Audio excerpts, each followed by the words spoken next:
बहुत समय पहले सतयुग में राजा हरिश्चंद्र नाम के एक महान और धर्मप्रिय राजा थे। उनकी सबसे बड़ी पहचान थी किसी भी परिस्थिति में झूठ न बोलना और वचन निभाना।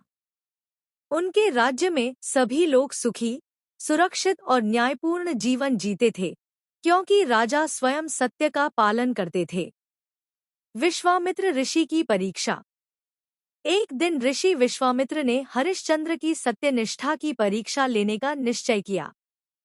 उन्होंने एक यज्ञ में राजा से वचन दिलवाया कि राजा उन्हें सारा राज्य दान में देंगे।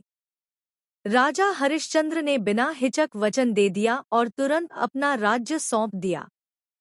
लेकिन ऋषि ने कहा, दान पूरा नहीं हुआ, दक्षिणा अभी बाकी है।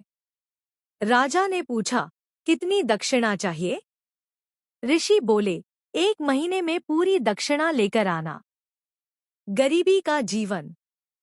राजा हरिश्चंद्र, उनकी पत्नी महारानी शैव्या और बेटा रोहिताश्व राज्य छोड़कर साधारण वेश में जीवन बिताने लगे। रास्ते में गुजारा करने के लिए उन्हें काशी के श्मशान में काम करना पड़ा। महारानी दूसरों के घरों में काम करती और राजा श्मशान में चिता जलाने का कर वसूलते। सबसे कठिन परीक्षा। एक दिन उनका बेटा रोहिताश्व बीमार होकर चल बसा।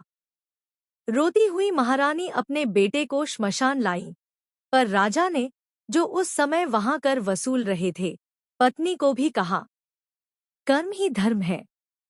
नियम के अनुसार अग्नि संस्कार का कर तो देना ही होगा। महारानी के पास कुछ नहीं था, तो उन्होंने अपनी मंगलसूत्र उतारकर राजा को दिया। तभी ऋषि विश्वामित्र प्रकट हुए और बोले, राजन, आपने मेरी सभी परीक्षाएं पार कर ली। सतयुग में ऐसा सत्यपालन दुर्लभ है। सत्य की विजय।